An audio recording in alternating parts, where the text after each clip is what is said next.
Ahí estamos. Bueno, buenas tardes.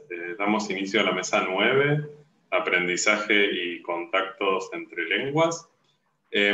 Como les comentaba hace un ratito, la idea va a ser mantener el orden de expositores del programa y hacer unos 15 minutos de exposición, seguido de un bloque de comentarios, preguntas. Así que bueno, sin más dilación, le damos la palabra a Ana Esther Blanco Pena, que va a presentar su trabajo, Préstamos y neologismos, procesos de adaptación, desplazamiento y resistencia en contextos de contacto lingüístico con español. Te escuchamos. Bueno, ¿se me escucha bien? Fantástico. Bueno, buenas tardes a todos. Este proyecto, ahora comparto pantalla para que lo puedan ver, es un primer avance de mi investigación de grado respecto al tema de lenguas en contacto y neologismos. A ver si puedo ponerlo para presentar. Presentate. Ahí está. Bien, esto está enmarcado en este proyecto UASIT, lenguas indígenas del Gran Chaco, estudios descriptivos, tipológicos, comparativos y sociolingüísticos. Bien, una breve introducción a la situación sociolingüística de la lengua. La lengua con pertenece a la familia Guaycurú, y el grupo con, voy a decir estaba, porque estos datos ya están desactualizados, pero no hubo un nuevo censo, compuesto por 12.700 personas autorreconocidas. Las zonas donde suelen estar asentados estas comunidades son las zonas del Gran Chaco, el sudeste de Bolivia y Paraguay, la localidad del Cerrito, y las zonas aledañas a grandes ciudades, Rosario, La Plata, Resistencia, Buenos Aires, Capital y Sáenz Peña. Y actualmente se encuentra en una situación de desplazamiento. No sé si se ve mi cursor. Este texto es particularmente sobre situaciones en contextos urbanos. Una aclaración, cada contexto es diferente, pero generalmente lo que se observa es que hay un proceso de desplazamiento. Bueno, unas cuestiones para poder entender el análisis así rápidamente.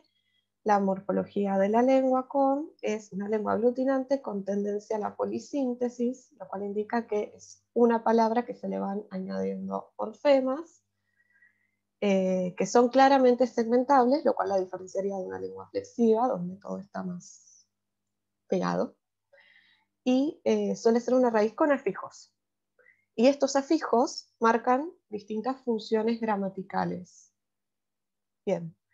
Para poder analizar esto, yo consideré el marco teórico propuesto por Hasselblad y Tadmor respecto a la diferenciación entre préstamos y neologismos, porque si bien a primera vista puede parecer claro, hay ciertas cuestiones a tomar en cuenta. Pero por lo pronto un préstamo es un lexema transferido de una lengua a otra y usado como palabra, y un neologismo es un lexema formado en la lengua con los recursos propios de la misma. Y esto es a modo de presentación porque yo me voy a enfocar en los neologismos, pero acá hay distintos tipos de préstamos. Están los préstamos léxicos, que son, según este marco que él propone, palabras extranjeras incorporadas al léxico de una lengua receptora, que pueden sufrir modificaciones fonológicas y morfológicas, y acá es donde entra la cuestión con los neologismos.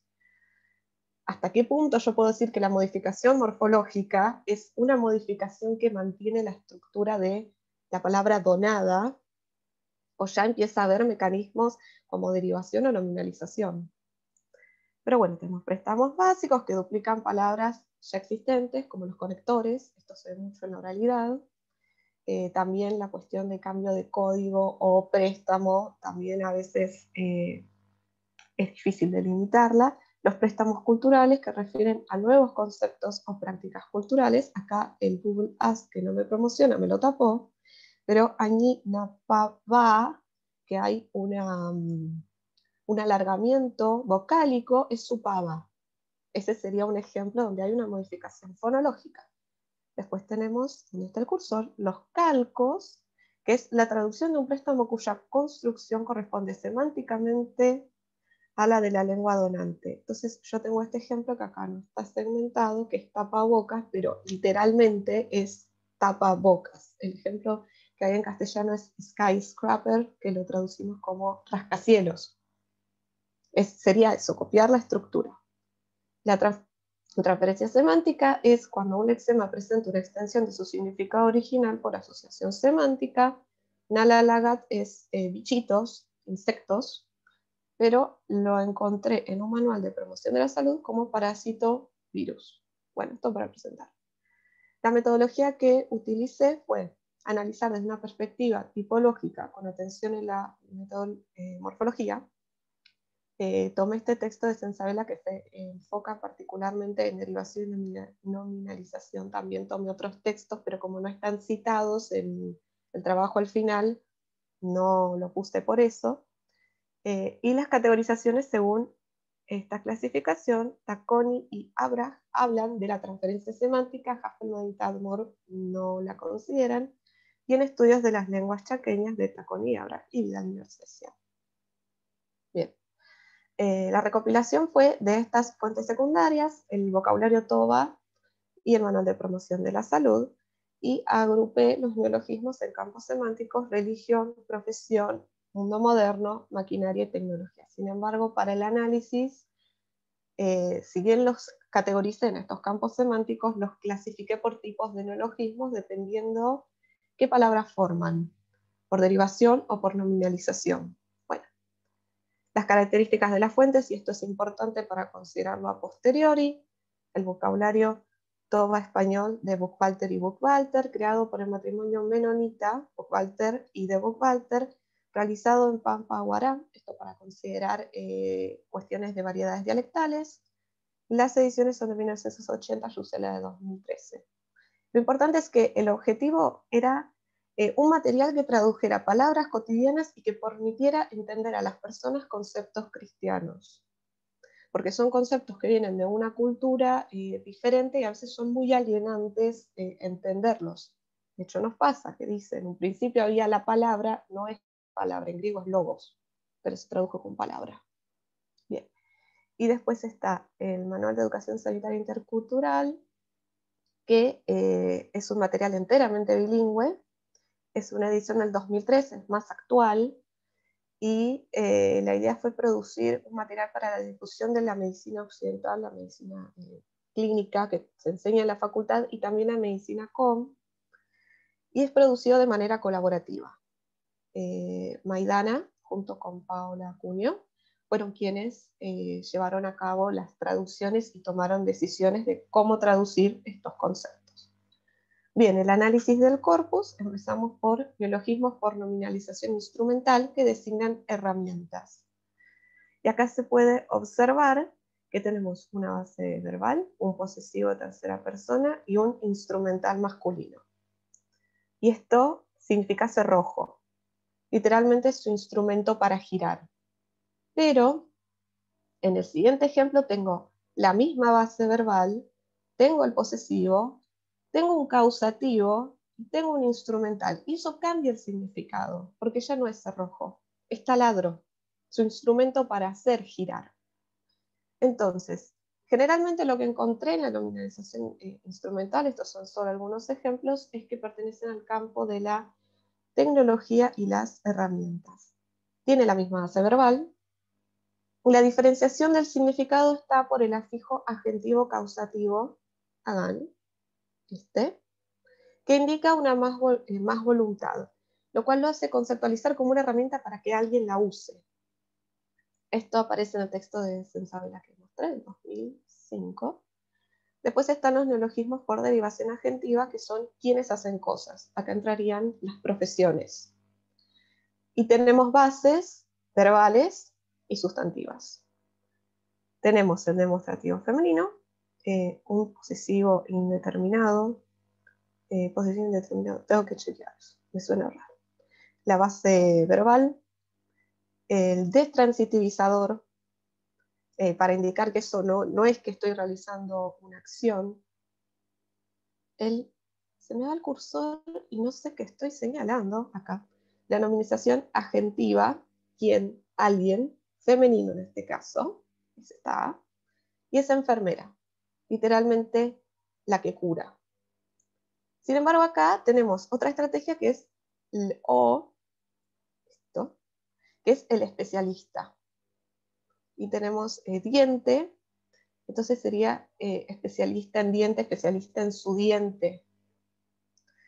Bueno, indican profesiones, el sufijo adjetivo masculino es 0, en este caso, o sea, en este caso no vas a, no tendrías que encontrar la A, puede que aparezca por otras razones, pero la bibliografía refiere a que es 0 y el femenino es A. ¿Todo acá? Y el uso de nominaciones adjetivos en bases verbales. Está, porque acá yo tengo un nominación adjetivo, acá no, porque ya está ese sufijo que está indicando la especialidad. Así que se entiende que es alguien que lo hace. Bien. Neologismo por nominalización locativa. Y acá empieza a haber cosas curiosas, porque tenemos boliche, que también es demostrativo, comprar, vender, la base verbal, un destransitivizador, que me indica que no lo está haciendo alguien, o sea, que indica que no es un verbo. Destransitiviza el verbo. Y después está la nominalización y el locativo. Y esto significa boliche. Literalmente es un lugar donde compra, vende. Sin embargo, acá tenemos el verbo, también tenemos un posesivo de tercera persona, un demostrativo, un detransitivizador, un nominalizador y un locativo, y es su máquina de coser. Es su lugar donde cose. Pero si esto es una herramienta, se me va el cursor, ¿por qué aparece acá? No debería. ¿Por qué no es un instrumental? Bueno, la conclusión a la que llegué es que aquí deriva bases verbales nominalizadas, esto ya está, objetos pequeños y alargados y lugares cerrados o delimitados. Hay otro ejemplo donde esto también aparece en valija. Entonces probablemente hay una motivación semántica para poder considerar esto. No sé si ustedes vieron las máquinas de coser viejas, son una mesa alargada que lleva una tapa encima. Entonces por eso puede haber una motivación por la forma del espacio. ¿Sí? Después está la transferencia semántica, que es esto que yo decía de que hay una asociación semántica con un significado previo. Y acá este ejemplo, la Lagat, tiene un asterisco, porque en el trabajo original yo había puesto el I, que es il, posesivo tercera persona, alma, raíz, y sería su foto, literalmente su alma. Pero como es un concepto muy complicado, está traducido así en Bookwalter. Y ahí es cuando hay que tomar en cuenta y recordar lo que dije al principio de la motivación de la fuente. Porque en Bookwalter se encuentran muchos neologismos, porque ese era el objetivo, y muchas transferencias semánticas. Y las transferencias semánticas suelen ser en el campo religioso. Encontré muchas por ejemplo, acá tenemos palabra, que es Biblia, Evangelio, la palabra de alguien, pero también el Evangelio se llama la palabra, con mayúscula. Entonces, ese concepto de que es un mensaje estaría siendo conservado y transferido con una palabra previa. Y la Lagat es el ejemplo que previamente esto aparece en el manual de salud, y es parásito, virus, y es un insecto, un animal pequeño. Muchos de los parásitos no son solamente internos, las pulgas, las garrapatas, las vinchucas, todo eso cuenta como parásito. Entonces, sí, es correcto decir que los insectos pequeños, los animales pequeños son parásitos. Sin embargo, acá tiene la acepción de virus, que esto sí es un concepto que sería nuevo. Es nuevo en la medicina occidental también. Hasta hace 150 años la gente no se lavaba las manos. Así que es nuevo para todos en realidad. Bien, utiliza palabras persistentes que apuntan a la necesidad de que sea comprendido, que sea claro. También esto se puede, si bien acá yo no lo consideré, con los calcos, porque el calco, el que yo encontré, tapaboca, es literalmente tapaboca, pero la base verbal también significa su muralla, su protector, su tapa para cerrar una botella, tapa una boca, y tiene boca también. Entonces, esto también está siendo muy claro. Y tomando en cuenta el contexto de emergencia, donde la gente necesita información lo más clara posible, es necesario, ese es el objetivo. En el caso de la tecnología hay una relación parte-todo. Esto acá no lo puse, pero era un ejemplo de máquina, que es también con este posesivo indirecto, hierro. Entonces sería el hierro de alguien. Por eso está considerado esto de relación parte-todo. Es una nueva acepción que amplía el significado de la palabra preexistente. Esto no va a dejar de significar lo que significaba antes, y ocurre en el campo semántico de religión y tecnología. También podríamos considerar el de la medicina. Lo importante de esto es considerar el objetivo que se tuvo a la hora de preferir esto, porque estas son fuentes colaborativas hechas con hablantes y con un objetivo de transmitir un significado lo más claro posible. Otro recurso que encontré, que es como el más a explorar, es la explotación del género como recurso de derivación. Porque acá tenemos una base mano, un nominal femenino, y acá tenemos un nominal masculino, es esta C. Es la misma palabra, pero este nominal cambia el significado. Su brazalete y su reloj pulsera. Acá también tenemos la misma cuestión. Tenemos un demostrativo, un posesivo, un sustantivo masculino, tenemos acá el femenino, que en este caso es cero, está cruzado. Y sin embargo uno es tanto. ¿Se y el cumplieron otro... los 15 minutos, Ana? ¡Ay, no me Seguí, pero... digas! Sí. Dios No, mío. igual seguí, pero te aviso, ¿no? Lo termino, no, porque, por favor, lo termino. Bueno, básicamente hay una hipótesis que es que los significados están asociados. Entonces, los objetos pequeños y redondos son femeninos. Es una hipótesis que hay que seguir explorándola, y los alargados son masculinos. El reloj pulsera es chico y redondo, y las medallas son chicas y redondas. Probablemente también porque generalmente las medallas son de vírgenes o santas, pero eso hay que ir a preguntarle a Walter y no sé cuál. Comentarios finales. Los neologismos recolectados suelen usar bases verbales, es lo que ve en la amplia mayoría. También revisar esta cuestión de si los préstamos y los neologismos funcionan como indicadores de desplazamiento y resistencia, respecto a qué campos semánticos son más permeables. Sobre todo esto aparecía en un texto de Unamuno, que lo sacó hace poco. Considerar que los jóvenes tienen ahora nuevas maneras de comunicarse, nuevos medios que exigen nuevas maneras, pero no son pasivos, son conscientes de que se pueden perder cosas. Y sin embargo, ¿es eso realmente un indicador? ¿Son palabras nuevas que se están usando? ¿Cómo se adaptan? Etcétera. Eso es una cuestión también a analizar.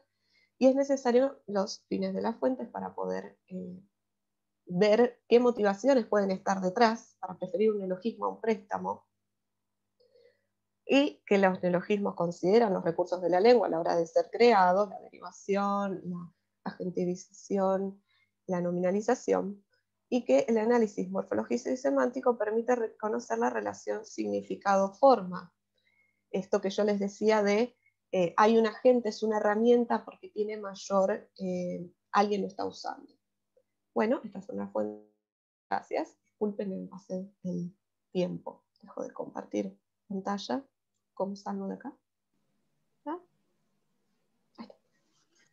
Bueno, interesantísimo. Ana, vamos a abrir entonces a preguntas, comentarios. Bueno, y si les parece, puedo empezar con una pregunta yo.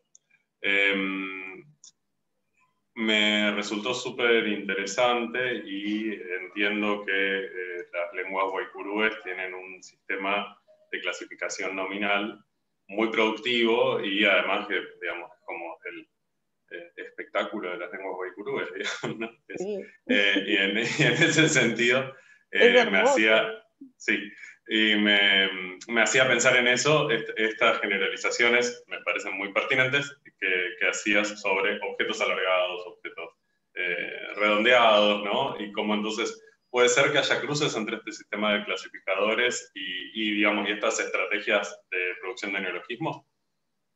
Sí, es muy probable, porque el COM tiene categorías que se llaman semántico-gramaticales. Así como doy otro ejemplo, para aquellos que hablan japonés saben que existen contadores que son semánticos. Y son un infierno aprenderlos, porque las cosas que son alargadas y finas son hon, entonces vos decís nippon, tengo 2 lápices. Las cosas que son redondas y pequeñas son marui.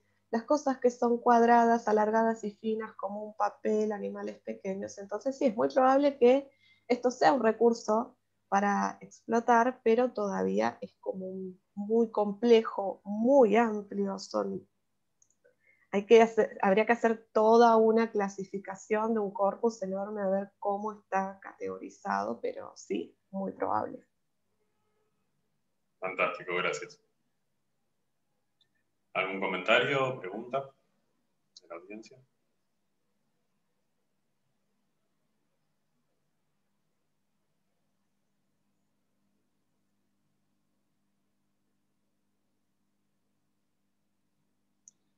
Algo que también me llamaba la atención es que debe haber algo de estrategia común, ya no de los hablantes, sino de los religiosos, ¿no? Porque en ayoreo, que es la lengua con la que yo he trabajado más y trabajo, también es Dupa de Wode, el Nuevo Testamento, que es la palabra de Dios, ¿no? Dios también es un neologismo ahí, porque era un concepto de alguna manera creado, o sea, estaba ahí dando vueltas, pero lo resignificaron como el Dios entendido para los cristianos. Y Wode es las palabras, ¿no? Así que hay algo ahí. Bueno, es la palabra, ¿no? Entonces Sí. debe haber una estrategia común ahí de hacer este cruce entre siempre el lexema de palabra y Biblia, ¿no? Sí, generalmente las misiones para que funcionen tenés que aprender la lengua del lugar donde estás yendo. Porque el objetivo, si realmente querés que la gente se evangelice consciente, es que te entiendan qué están haciendo. Y de hecho Buckwalter, si bien su misión falló, lo plantea así, lo plantea como no prendió. No prendió, la gente no quiso, bueno, está bien, no pasa nada. Tiene un texto explicando sus motivaciones, explicando que sí, necesitas que la gente lo entienda. Y buscar conceptos previos y resignificarlos es una buena estrategia, más que tratar de traducir, porque te pasa lo que pasa con la palabra logos en griego, que tiene 50 acepciones, el griego es una lengua muy semántica y en castellano queda un poco como raro, es bastante difícil. Bueno, muchísimas gracias. ¿Puedo hacer una pregunta? Por supuesto, por supuesto. ¿Sí? Yo por la exposición no terminé de entender cuál era el corpus con el que estabas trabajando. Ah, sí, porque lo pasé como bastante rápido. Era poco tiempo. Sí, corriendo. Son 2 corpus. El vocabulario Toba de Buckwalter y Buckwalter, que es anterior a el otro manual, es de 1980, eso también es para considerarlo, la época de la fuente. Y el otro corpus es el manual de educación, a ver, ahora te lo leo completo, así ya todo quedó. Pero sí es un manual de educación que se hizo hace poco por la necesidad que tiene la gente de poder acceder a la información. También es necesario que los médicos sepan estas cosas. El manual se llama Educación Sanitaria Intercultural, Manual de Promoción de la Salud entre los Tobas, COM del Chaco Central, el nombre en COM abajo, Bermejito, Chaco, Argentina, Comunidades Tobas del Río, Bermejito, Chaco. Trabajé solamente esas 2 fuentes, así que lo que digo se aplica a esas 2 fuentes. Porque me pareció muy interesante, yo no soy del área particular, pero tu presentación me hizo acordar a otra presentación que hace poco dieron Lara Mesina y Lucía Romero Masobrio, donde ellas presentaban una aplicación que habían diseñado con hablantes de lenguas, no sé cómo se pronuncia, Mocoit, Quom y Wichi. Sí, la conozco, creo. Que me parecía que era re interesante porque lo que hacían era como consensuar entre los hablantes, que cada uno vaya proponiendo nombres para estos conceptos más nuevos. Si quieren, entonces estaríamos hablando de neologismos. Sí, serían neologismos. Sí. Exactamente. Y nada, tal vez te interesaba para ver, como tener un corpus más actual, ver qué tipo de palabras habían sido las que se ofrecían y qué herramientas morfológicas se explotaban, ¿no? Sí, sí. Me pareció que podía ser interesante un corpus más actual. Sí, también analicé otros corpus, generalmente es como una... Pero esto es de esta presentación porque era del año pasado, pero COVID, y sí, generalmente es como una constante que se hace así como vos decís, las cosas no se hacen claro, solos, hay que consensuar. Exactamente, y pensar dentro en esos, para esos hablantes, bueno, cuáles son las estrategias de la gramática más vigentes que están disponibles para crear estas nuevas palabras. Nada, tal vez eso de la servía el gramática dato. más vigente me interesa, porque sí, capaz que hay una cosa que se prefiere por sobre otra para poder hacer palabras nuevas. Para eso necesitaría, aparte el mundo cambió, hace 7 años era otra cosa. Eso también es importante. Bueno, gracias. Muy, muy interesante la presentación, me gustó mucho. Bueno, entonces vamos a darle la palabra a Esteban Alan Carrera, que va a presentar su comunicación, el efecto de concretitud en el aprendizaje de palabras nuevas. Te escuchamos, Esteban. Bueno, hola. Bueno, a ver, voy a ver si puedo poner esto para presentar.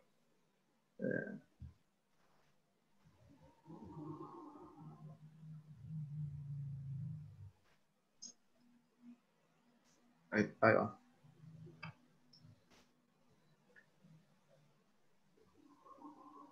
¿Se ve? Sí. Ok. No sé por qué no estaría, pero bueno, no importa. Bien. Bueno, disculpa que te interrumpa, si querés hacerlo abajo, a tu izquierda, hay como ¿dónde está el zoom? Ahí. Un cosito. Ahí. Sí, ok. Porque estaba apretando F5 y no estaba funcionando nada.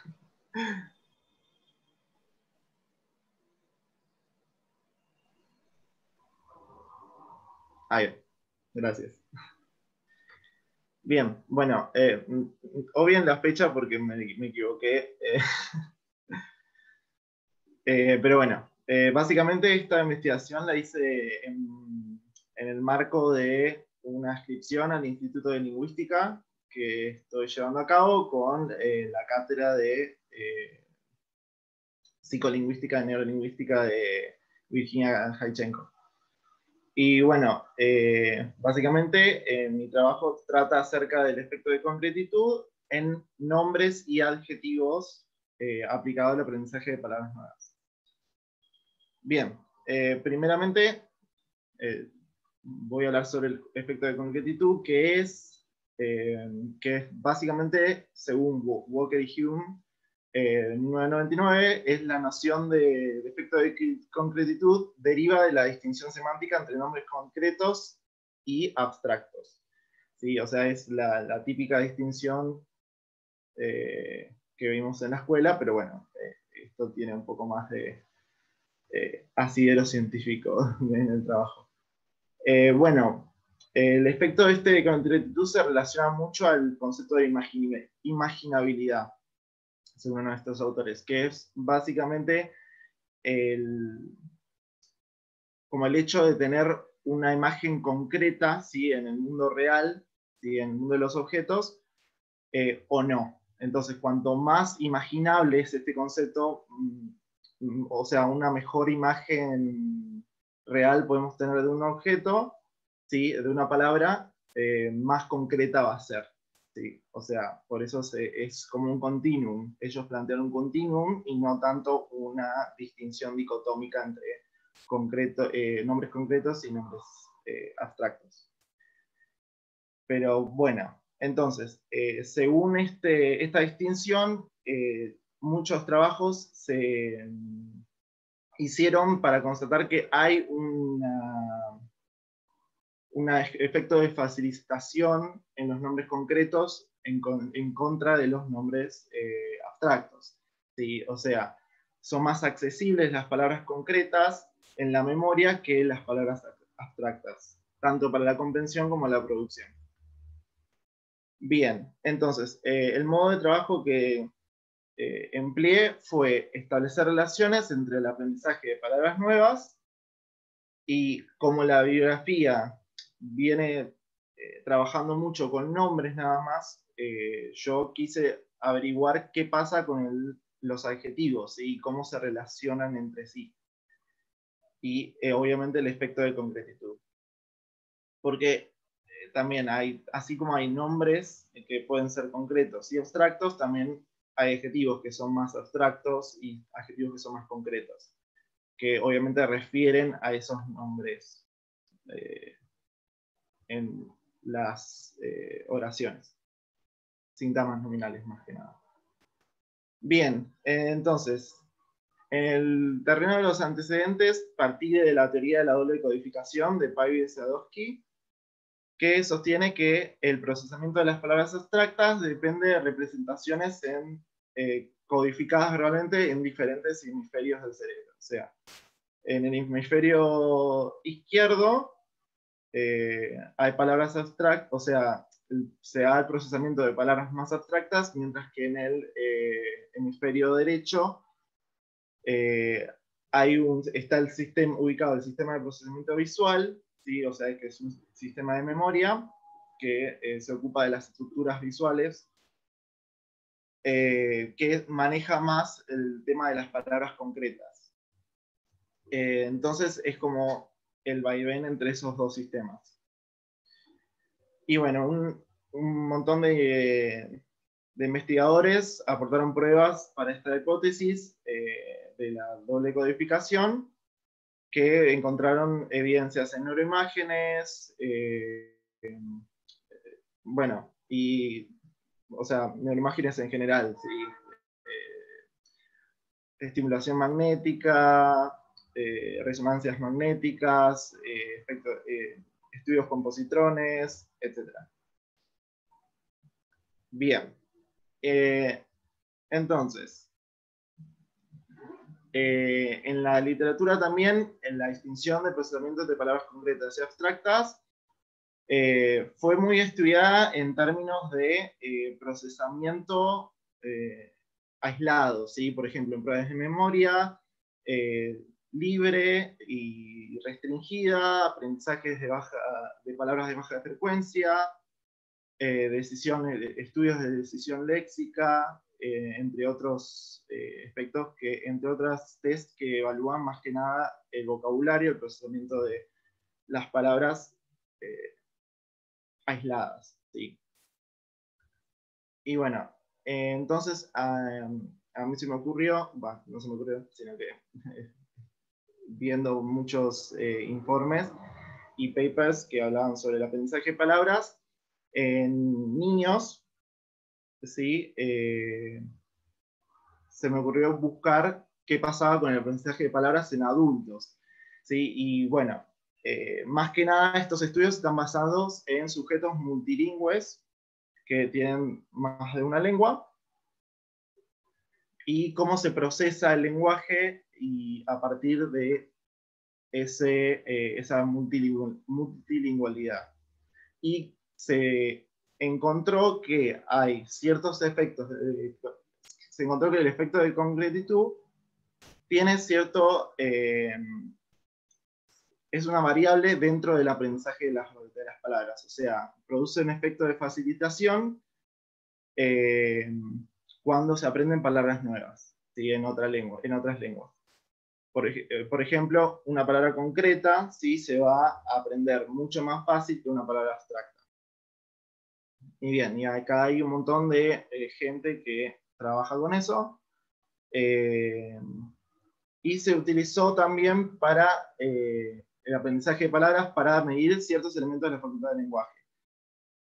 Bueno, como dice acá, por ejemplo, la plasticidad cortical, en el aprendizaje rápido de palabras nuevas, el impacto visual de palabras similares y la disociación entre nombres y verbos. Bien.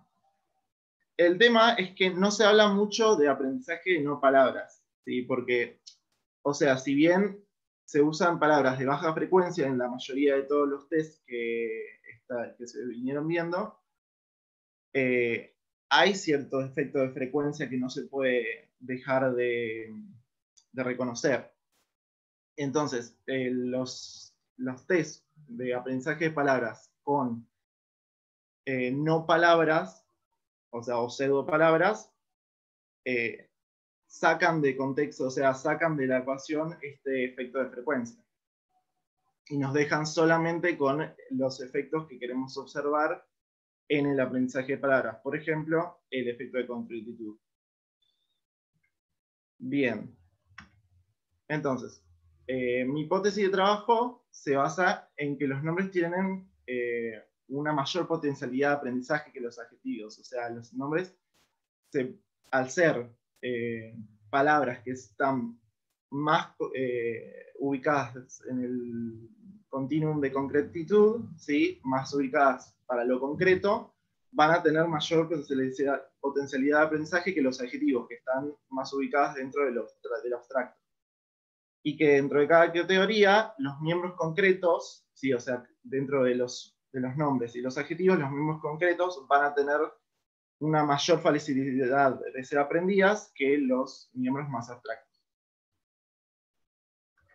Bien, entonces los objetivos de mi investigación básicamente es encontrar que los nombres van a tener una tasa más alta de evocación y recolección de la memoria que los adjetivos, y que los nombres concretos, ¿sí? Y los adjetivos concretos van a tener una tasa más alta de evocación y recolección que los nombres abstractos y los adjetivos abstractos. O sea, básicamente, para ponerlo de una forma visual, sería como un continuum, estaría tratando de plantear un continuum entre adjetivos abstractos, adjetivos concretos, sustantivos abstractos, sustantivos concretos. ¿Sí? Bien. Entonces, bueno, esto sí. Bueno, para distinguir qué adjetivos podrían ser más abstractos y qué adjetivos podrían ser más concretos, porque no hay muchas distinciones académicas de esto. Bueno, voy a usar adjetivos de percepción para evocar adjetivos más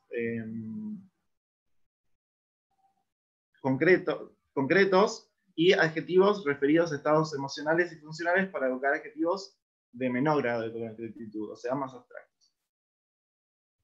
Bien, entonces, ¿cómo planteo estudiar el efecto de concretitud? Sí, en nombres y adjetivos, en el aprendizaje de palabras. Bueno, con una prueba de aprendizaje que adapté de Clay, Bowers, Davis y Hanley de 2007 para el español rioplatense. ¿En qué se basa esta prueba? Básicamente es un conjunto de 32 no palabras o pseudo palabras elaboradas por mí, obviamente siguiendo las pautas de la morfología del español rioplatense, los cuales van a ser 16 nombres y 16 adjetivos. O sea, en cada grupo va a haber 8 que son más concretos y 8 que son más abstractos. Y entonces, esto lo voy a administrar a 30 sujetos adultos de entre 20 y 40 años sin patologías neurofisiológicas, patologías del lenguaje o dificultades de aprendizaje. ¿Sí? Para eso voy a usar ciertas pruebas de averiguación de estado. Y bueno, y la prueba en sí consiste en 3 partes. La memorización de la cantidad total de estas no palabras, que va a ser de 20 minutos para cada uno de los sujetos. Después de esto es un test voy a usar un test para evaluar el conocimiento de las no palabras inmediatamente después de terminar con la memorización. Y después voy a realizar un test diferido, ¿sí?, en 2 días, que evalúa el conocimiento de estas no palabras.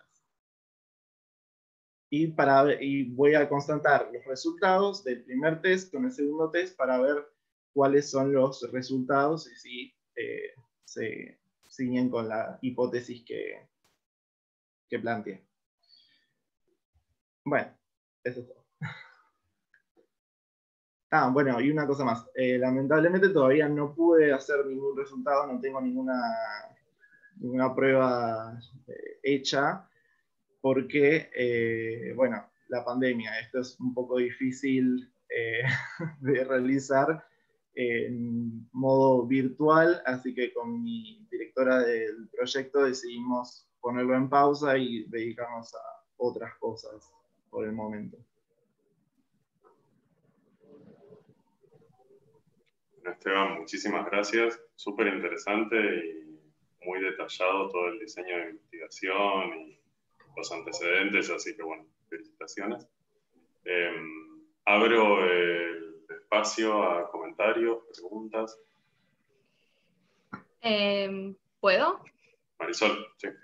Sí. Bien, primero muchas gracias Esteban también por la presentación, re interesante. Ahora sí soy del área, así que sí entiendo el problema que la pandemia nos impuso, bueno, también toda la gente que hace trabajo de campo también. Así que bueno, está bien haberlo frenado y esperar a poder hacerlo en la presencialidad.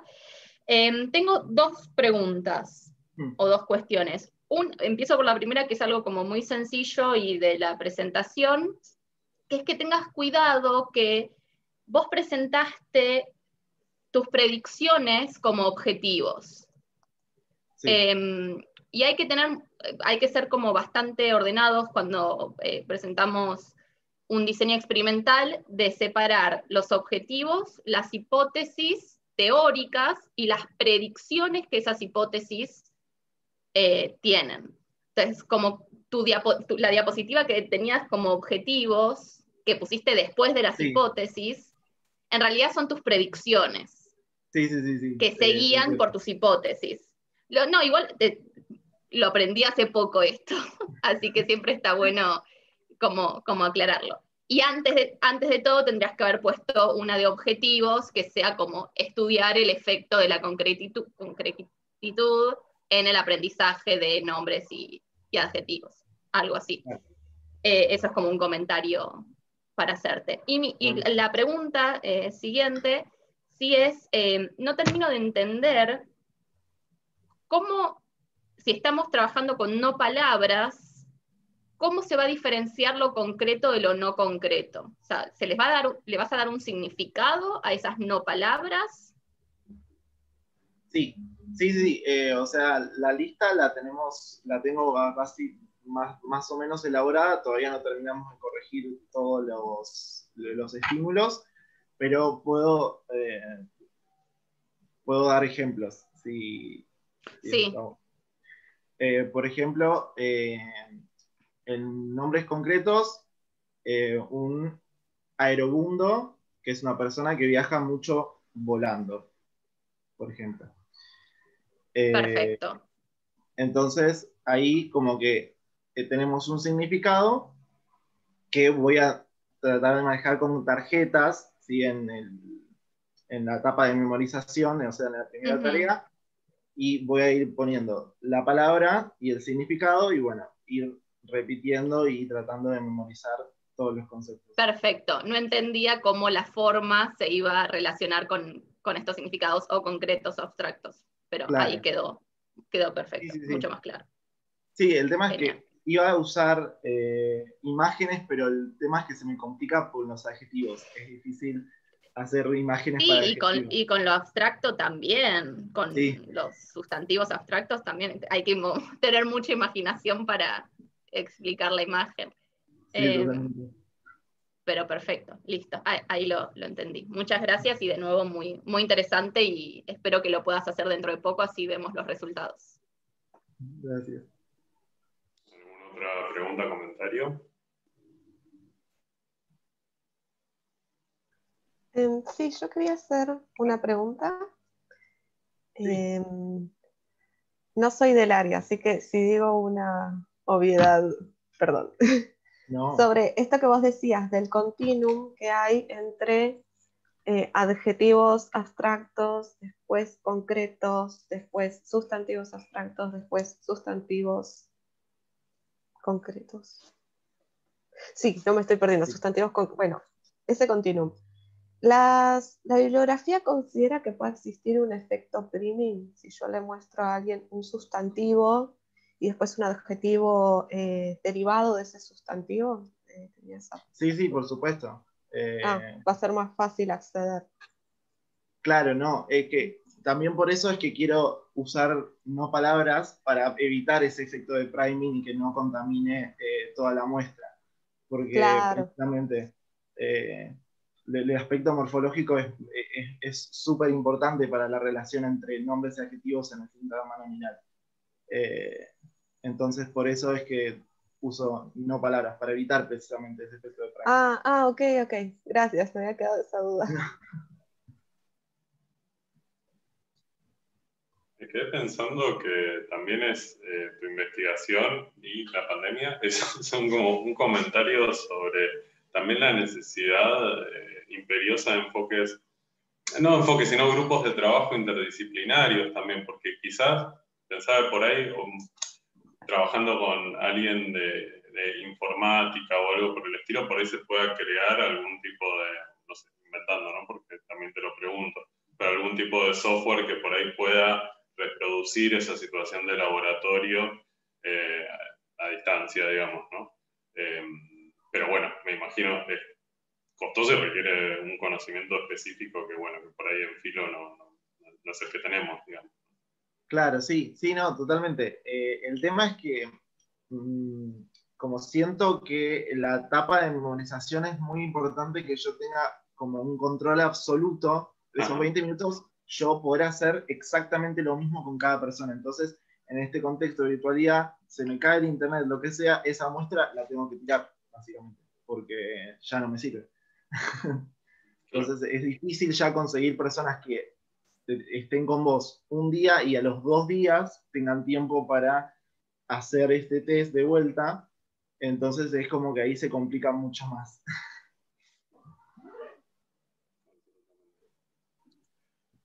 Bueno, ¿algún comentario o pregunta más? Bueno, en ese caso vamos a darle la palabra a Paloma Cortés, que va a presentar su trabajo, La literatura greco-latina bajo la lupa de la ESI. Te escuchamos, Paloma.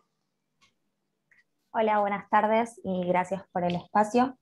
Vamos a cambiar un poco rotundamente de tema para las siguientes dos ponencias. Voy a compartir pantalla.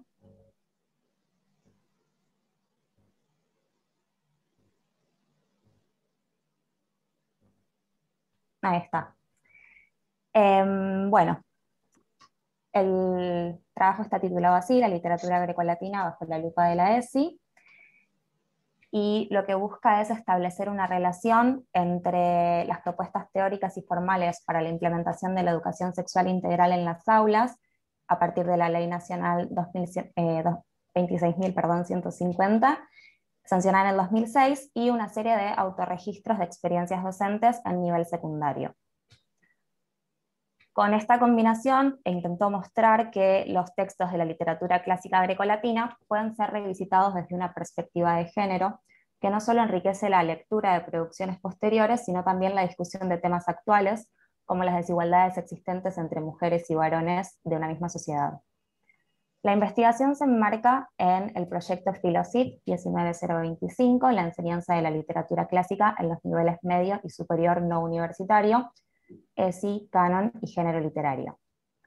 En él tenemos como objetivo reflexionar acerca de la transposición didáctica de los contenidos incorporados a lo largo de la carrera orientada en letras clásicas y cómo estos contenidos se relacionan con las ciencias sociales y humanas en general. Buscamos con los datos obtenidos aportar al debate sobre la pertinencia de dichos conocimientos en los planes de estudio de Ciudad Autónoma de Buenos Aires y de Provincia de Buenos Aires.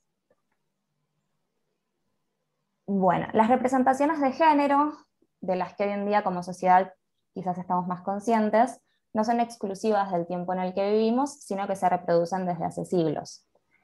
La literatura es un espacio altamente cargado de representaciones semejantes a las del mundo real, más allá de si estamos frente a un texto realista o no. Y su cultivo, el cultivo literario, arroja luz sobre múltiples conflictos sociales. Puede ser que represente la realidad de una comunidad, pero también puede direccionar o perpetrar la organización de la comunidad. En cualquier caso, incide sobre las decisiones de los receptores, y como afirma entonces Laura Arnés, ficciones son aquellas construcciones discursivas, ideológicas e imaginarias fundantes de los lazos sociales que se concentran, combinan y superponen. Aquellas que se transforman en dominantes son las que poseen no solo un gran poder de seducción, sino también un gran potencial de disciplinamiento. La conciencia sobre este rol de la literatura y la evidencia de la literatura clásica como transmisora de cultura nos llevan a repensarla en esta oportunidad en clave de género. Los roles y las concepciones atribuidas al género están estereotipadas por la sociedad y de alguna manera están prefiguradas por la cultura grecolatina, cuya influencia se percibe actualmente en otros ámbitos, como por ejemplo el derecho y la estructuración familiar. En cuanto a la aplicación en las aulas, sabemos que el diseño curricular de la nueva escuela secundaria sugiere y propone ciertas lecturas, pero no indica cuáles son los textos con los que los docentes debemos trabajar en el aula. Entonces las decisiones de las obras quedan en manos del cuerpo docente, las autoridades o eventualmente del diálogo entre la escuela y su comunidad. Las experiencias que voy a desarrollar a continuación son observaciones a partir de autorregistros de clases dictadas en segundo y quinto años de una escuela privada y laica de la Ciudad Autónoma de Buenos Aires. En los programas de estos años no se incluye explícitamente la lectura de obras clásicas, pero las temáticas resultaron pertinentes en 3 ocasiones. En primer lugar, como intertexto de obras del siglo XX, en segundo lugar, para un trabajo interdisciplinario con el Departamento de Ciencias Sociales, y en tercer lugar, en ocasión de una jornada de educación sexual integral. En lo que sigue voy a exponer sobre los 3 temas mencionados en relación con las historias clásicas de Penélope y Ulises de la Odisea, algunas figuras femeninas monstruosas también de la Odisea, y por último el mito de Progne y Filomena transmitido por Metamorfosis de Ovidio. Vamos al primero de los temas, que sería Penélope, la esposa por antonomasia. La lectura de la novela La mujer habitada de Gioconda Belli, realizada en quinto año durante el ciclo lectivo 2018, nos llevó a reflexionar sobre la figura de Penélope y su rol en la conformación del deber ser femenino. La protagonista de la novela, llamada Lavinia, en reiteradas oportunidades se queja de verse reducida a una Penélope y decide para sí misma otro destino. Buscará formar parte del grupo guerrillero al que pertenece su compañero, en lugar de quedarse a esperarlo, con la angustia de no saber si regresará a salvo y con la incomodidad de no hacer nada para cambiar la realidad con la que ella también se siente disconforme. Podemos ver en Lavinia la voluntad de romper con un estereotipo en el cual ella se reconoce. Un estudio centrado en el análisis de la recomposición y reescritura de temas clásicos a cargo de autores del siglo XX afirma que ciertos modelos como Penélope, Fedra, Medea y Electra, a pesar de haberse establecido como canon, no permanecen inmutables a lo largo de los años, sino que se han ido modificando conforme cambiaron los componentes sociales y los roles de género. Una de las consignas para el análisis en la clase fue establecer una conversación entre los personajes de Lavinia y Sara, su amiga desde la infancia, y reflexionar sobre sus diferencias. Los comentarios de la clase fueron que identificaron que las dos eran de clase alta y habían sido educadas para ser amas de casa, pero destacaron, y acá cito el aporte de los estudiantes, que Lavinia es una mujer que se emancipa de su familia y de los estereotipados trabajos de mujer, estudiando arquitectura y mudándose sola, cuestión que escandaliza a su familia, mientras que por otro lado Sara se instala con comodidad en el rol que le fue socialmente asignado. Como trabajo final del curso de quinto año, los alumnos tenían que elaborar una monografía y podían elegir utilizar esta obra entre otras del programa. voy a trabajar con algunos ejemplos de una monografía de una de las alumnas, que la tituló Militantes políticos y Penélope, y en ella da cuenta de cómo Felipe, que es el héroe de la novela, a pesar de sus ideas revolucionarias, buscaba relacionarse con una mujer tradicional, modelada a la imagen de Penélope. Acá ella, cito entonces una parte de su monografía donde da cuenta de esto, dice: una de las particularidades de Lavinia es que se da cuenta de sus semejanzas con Penélope y le desagrada, porque no quería hacer de Felipe el centro de su vida, de venir Penélope hilando las telas en la noche, y le generaba pesar. Siga la novela, ella, moderna Penélope, a su pesar. Fin de cita. En el análisis realizado por esta alumna, se menciona la ruptura que realiza Lavinia respecto del modelo de mujer exigido implícitamente por su novio. También afirma que ella falta a su rol de Penélope por alistarse al movimiento y por mantener esta relación en secreto de su pareja. A continuación, extrae una conclusión del desenlace de los eventos mencionados que muestra con claridad cómo esta lectura le permitió repensar las relaciones interpersonales y los roles de género. Dice: ser ellos los únicos en la relación que mantienen secretos, porque están con mujeres que son supuestamente incapaces de ocultarles algo, les ayuda a reafirmar su masculinidad y su dominio sobre ellas. Pasamos ahora al siguiente apartado, que son los monstruos femeninos, algunos de los monstruos femeninos que aparecen en la Odisea. En esta actividad la realicé en segundo año durante el ciclo lectivo del 2019. Trabajamos con literatura clásica un poco a pedido de los profesores del área de ciencias sociales, que querían representar una asamblea ateniense para dar a conocer cómo era la democracia practicada en Atenas.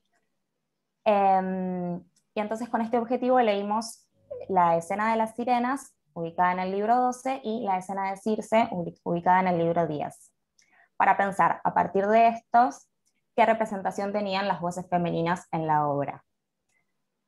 Los profesores involucrados en el proyecto sabíamos cómo funcionaba la democracia ateniense y buscábamos en la Odisea los argumentos para justificar por qué una mujer no podía participar de ella. La tarea para el alumnado era pensar esta exclusión por sí mismos. Nuestra intención era que reflexionaran sobre las posibilidades que tenían las mujeres en una sociedad cuyas bases culturales están instaladas en las grandes épicas, que son la Ilíada y la Odisea. La elección de los personajes, Circe y Sirenas, la realizamos en conjunto con otra profesora de lengua, la profesora de primer año, y los elegimos porque son personajes que aparecen mencionados o incluso protagonizan obras modernas. Entonces está bueno que se conozca el intertexto. Bueno, el resultado de la lectura de los pasajes homéricos en que aparecían estos monstruos femeninos fue la toma de conciencia por parte del alumnado del peligro que significaban. Circe seducía a los guerreros y los engañaba con un alimento que los convertía en cerdos, y las sirenas eran capaces de convencer a cualquiera de permanecer allí y nunca regresar a su patria. En este segundo caso, los marineros son advertidos con antelación y no corren el riesgo de ser persuadidos, pero se puede ver en la curiosidad de Odiseo el peligro. Él es el único que puede escucharlas, pero como muestra la imagen, tiene que permanecer atado y sus soldados tienen la estricta orden de no liberarlo, para que su cuerpo no pueda reaccionar a los encantos de estas mujeres. Es decir, que ni siquiera el gran héroe de la epopeya podía resistirse al dañino poder de seducción de ellas. A partir del análisis de las escenas, concluyeron que la intervención femenina, su apariencia, sus palabras y su engañosa hospitalidad ponen en riesgo la misión de los héroes masculinos. Ese fue el argumento que utilizaron en la representación de la asamblea para prohibir la participación de las mujeres en las votaciones. Pasamos al último de los apartados, el mito de Tereo, Procne y Filomena.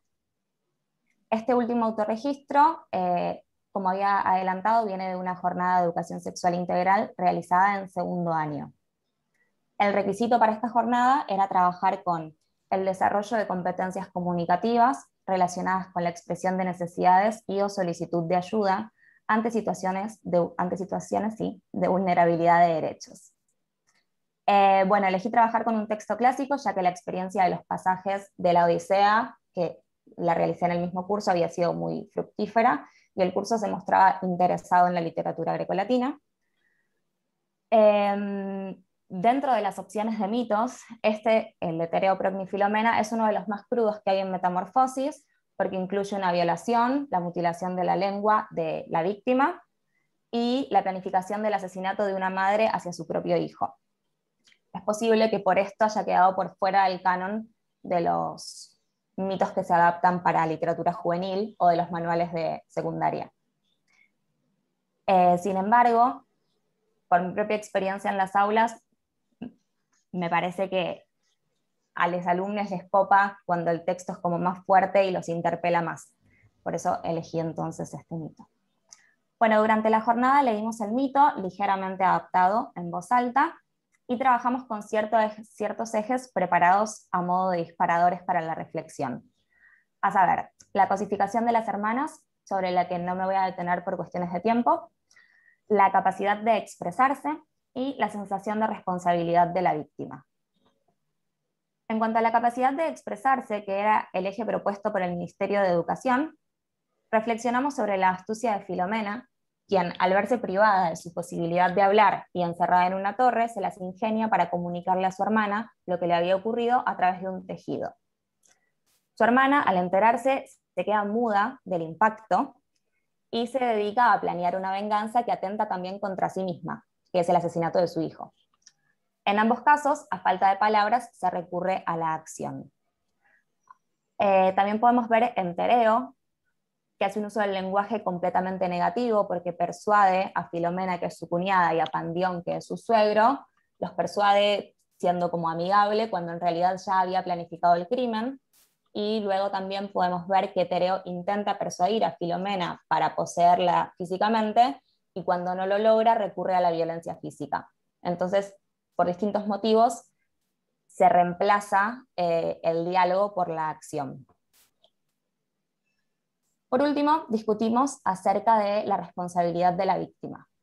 El personaje de Filomela dice que merece el castigo de un enemigo y que mejor habría sido morir y convertirse en una sombra inmaculada. Si bien el encuentro con Tereo fue en contra de su voluntad, ella tiene vergüenza de mirar a los ojos a su hermana porque se siente rival. Bueno, ante los disparadores, las respuestas de los estudiantes fueron las siguientes. Por un lado, manifestaron que la brutalidad del crimen de asesinar al hijo como venganza puede ser como consecuencia de que no tenían otra manera de ejercer justicia en el mundo antiguo y menos aún en rivalidad con un rey. Es interesante que haya despertado en este alumno las nociones de injusticia y desigualdad, es decir, la certeza de que una mujer no podía reclamar justicia, mucho menos inculpando a un rey, simplemente porque el rey era más poderoso que ella. A este comentario se agregaron quienes dijeron que a ella nadie le creería y que a lo largo del relato se hace hincapié en la belleza de la joven. Esto les hizo recordar comentarios muy actuales en los que en los casos de violación se responsabiliza a la víctima por considerar que su apariencia es atractiva y provocadora. La incapacidad de obtener justicia se relaciona íntimamente con la incapacidad de expresión. Procne, que conoce la historia y puede contarla porque su lengua no está mutilada, tampoco lo puede hacer en realidad por el contexto y las condiciones sociales. Como otros emergentes de la clase, mencionaron que posiblemente no hayan contado lo que les ocurrió por vergüenza y por miedo, que la víctima puede sentirse responsable por no haberse defendido lo suficiente y que también puede sentir culpa por ser bella, porque así está planteado en la narración. Bueno, queda a la vista que este mito nos permitió debatir y reflexionar sobre una amplia variedad de ejes. Además de los mencionados, dio lugar a que los alumnos planteen emergentes, como la diferencia entre amor y obsesión, y la preocupación acerca de los piropos callejeros. Esta conversación que tuvimos acerca de los piropos callejeros es un claro ejemplo de una puesta en cuestión de una conducta que no necesariamente es condenada por la sociedad ni interpretada como abuso, pero sin embargo es percibida como tal. Pasamos a la conclusión. En las tres experiencias desarrolladas se puede ver que hay textos de la literatura grecolatina que representan relaciones sociales muy semejantes a las que podemos hallar en la actualidad por fuera de la literatura.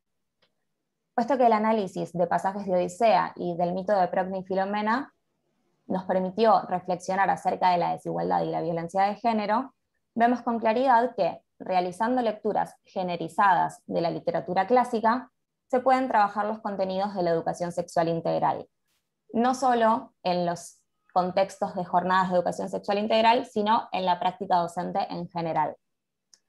Nuestros proyectos y nuestros trabajos del día a día deben ser pensados a la luz de la ESI, dando lugar a los temas de discusión emergentes y permitiendo que los estudiantes continúen con las líneas interpretativas que las lecturas les sugieren.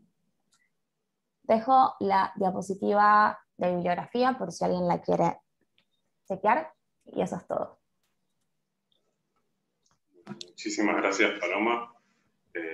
Súper interesante y bueno, nos muestra, digamos, que una reflexión sobre la antigüedad clásica nos puede hacer también pensar y cuestionar nuestra sociedad y las injusticias de esta sociedad, así que enhorabuena, un trabajo necesario y fantástico. Abro a preguntas y comentarios, si tienen alguno.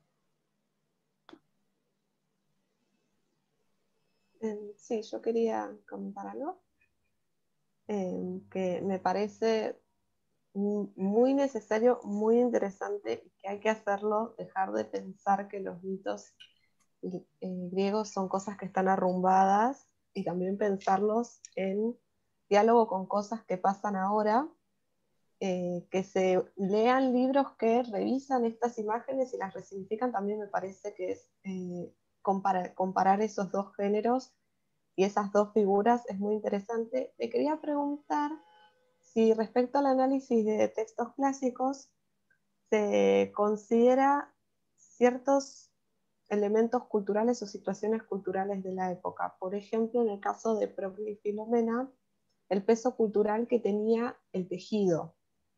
En la cultura romana, que ser una buena esposa, generalmente en la tumba te ponían lanam equip, tejedora. Entonces, si eso entra dentro del sistema, tomar en cuenta estos conceptos.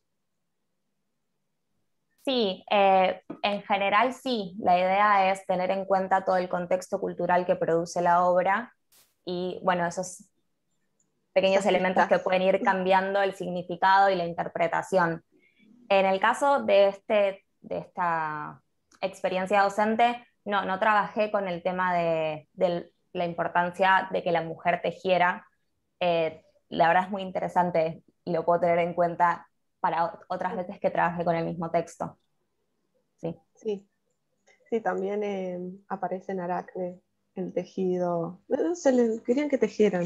Y ella lo usa como un arma, lo usa como una herramienta.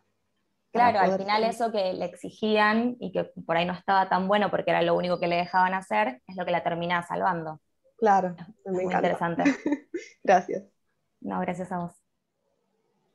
También tu trabajo nos hace pensar en la docencia como espacio de producción de conocimiento, que me parece que es importantísimo, ¿no? O sea, no pensar docencia, investigación o extensión, ¿no? Las tres tareas de la universidad como compartimientos estancos, sino como interrelaciones, ¿no? O sea, vos generaste conocimiento en una actividad docente, en una actividad de transferencia también, ¿no? De vinculación con la sociedad no universitaria.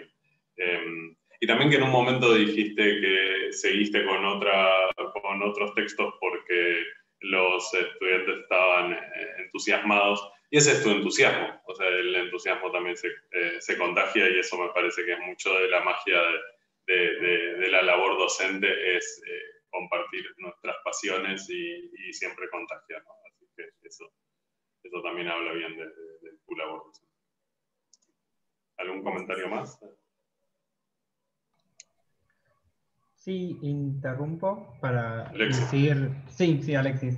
Me pareció asombroso el trabajo de Paloma en esto que vos remarcabas, ¿no? La transferencia y poder llevar tal vez estos compartimentos, como decía lo que otra compañera por ahí, que parecen estancos en la literatura, sobre todo clásica, ¿no? Porque ya uno tiene se piensa en esta barrera temporal, dice, bueno, 2000 años atrás, ¿cómo puede interpelarnos, no? Y bueno, en Paloma me parece que mostró acá en este trabajo breve la actualidad y la potencia que tienen esos textos, así que me parece una labor a celebrar y a continuar desde todas nuestras posibilidades como docentes en tanto las ejerzamos, ¿no? Y por otro lado, me pareció muy interesante el primer texto que presentaste, ¿no? Por este diálogo de las esposas ejemplares, porque si bien ella toma el modelo del paradigma de Penélope, y como bueno, acá recién Ana Esther destacaba, también es una tejedora, no hay que olvidarnos de ella, ¿no? Que toma otro modelo de mujer importantísimo, que es la misma Lavinia, ¿no? O sea, bajo ese nombre que ella carga, tiene a esta mujer silenciada, que es la esposa de Eneas, ¿no? La última esposa de Eneas que no puede, que nunca habla en la Eneida, ¿no? Es una mujer silenciada absolutamente y rotundamente. Así que bueno, nada, me parece súper, súper interesante y básicamente eso, felicitar a Paloma por el trabajo que hizo y la exposición. Muchas gracias. Sí, lo de Lavinia es muy interesante también.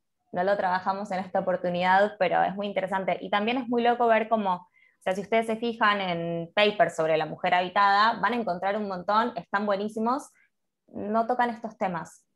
Como que hay una separación de las áreas, que me parece un poco también se puede ver en estas jornadas también, ¿no? Como hay mucha separación de todo lo que en realidad es una carrera en común. Nada, y está bueno que podamos reunirnos con nuestros conocimientos y aportar entre nosotros. Y en relación con lo que decían de la escuela secundaria, eso en realidad está facilitado por el proyecto Filocito en cuestión. Hay un proyecto que tiene esta iniciativa y ojalá haya muchos otros. Bueno, gracias por el tiempo. Bueno, si hay algún comentario más, alguna pregunta más. Avanzamos entonces. Bueno, vamos a la última comunicación y el nombre de comunicación más desafiante para mí. Vamos a escuchar el trabajo de Alexis Emanuel Robledo, de Una estética de lo monstruoso en In Rufinum 1, de Claudio Claudiano. ¿Lo dije bien? Sí, perfecto. Me siento un poco raro, porque bueno, es un trabajo que, comienzo hablando un poquito de esto, quizás más específico en literatura y muy anclado en su época, ¿no? En la intertextualidad, perdón, en la interdisciplinaridad, ¿no? De letras e historia, porque es imposible abordar la literatura sin tener en cuenta esta pata que también señalaba Ana Esther, que es lo cultural, ¿no? Lo histórico-cultural. Pero bueno, o sea, me veo en un desafío de intentar conquistar ahora este público de lingüistas que tenemos presentes, y acá a la colega Paloma dentro de lo que es el área de clásicas. Así que bueno, este proyecto voy a presentar el PowerPoint. Un segundo. No sé si se está compartiendo. Ahí va, ¿no? Todavía no, tenés Todavía que seleccionar no, qué pero... pantalla querés compartir. Sí, no, está pensando en mi computadora que va un poquito lenta, quizás. Está un poco bueno, cansada. perdón. Pero ahí va queriendo, yo todavía no lo tengo en negro. Ustedes confírmenme, pero bueno, mientras tanto comienzo con la exposición. Este trabajo se desprende de un proyecto UBACIT que comienza ahora, comenzó este año, básicamente a finales de 2020-2021, que es intergenericidad en la épica latina tardoantigua, variaciones y desplazamientos tipológicos en el desarrollo de la ficción narrativa, sus proyecciones medievales, donde justamente nos anclamos como parte de un trabajo anterior en las cuestiones genéricas, sobre todo genéricas literarias, no tipologías genéricas, y yo me encargo específicamente de trabajar lo monstruoso, y en este trabajo voy a relacionar lo monstruoso en un espacio que se genera, que es el inframundo. Entonces, pensar, bueno, desde ahí esta literatura de Claudiano en relación con la épica, la literatura, el género laudatorio y el género investivo, cómo se generan, y ese es el concepto de intergenericidad, ¿no? Que aplicarlo un poco a este trabajo y ver qué nos devuelve este texto tardo-antiguo, que está relacionado con el contexto de producción con la segunda sofística, ¿no? Y acá tenemos un breve acercamiento a las tipologías en el tardoantiguo y cómo es que surgen las distintas tipologías genéricas. Y comienzo quizás a leer un poquito el trabajo. Durante el tardoantiguo, periodo caracterizado por tensiones entre la continuidad y el cambio, la transición y la transmisión, se profundizó el gusto por juegos de repeticiones y variaciones atravesados por densos entramados textuales, como consecuencia de las tradiciones escolásticas desarrolladas por la gramática y la retórica, que pervivieron a través de las escolaes, de las escuelas imperiales. Esto lo sostiene Roberts. Estas disciplinas fundamentales en la formación de todo ciudadano romano se desarrollaron ampliamente durante el siglo II después de Cristo en el marco de la Segunda Sofística. Este movimiento fue un fenómeno cultural que aconteció en el Imperio Romano, donde el lugar de la filosofía fue ocupado por el de la historia y el de la sofística por el de la retórica, surgiendo así una retórica historizante, como sostiene Bárbara Cassino en su libro El efecto sofístico. Uno de sus rasgos en su carácter mimético, en el que la poesía, filosofía, historia, retórica o liberación política quedan asimiladas como especies de un género casi universal constituido por la retórica general. A su vez, lo propio de este fenómeno es la producción de la novedad, su carácter invectivo y creador, verificable, por ejemplo, la proliferación de tipos genéricos, y bueno, y entre este contexto surge una de las primeras novelas, novedad ahí, ¿no?, que es El asno de oro de Apuleyo, ¿no? Entonces, en esa novela podemos ver este carácter creador también de la Segunda Sofística.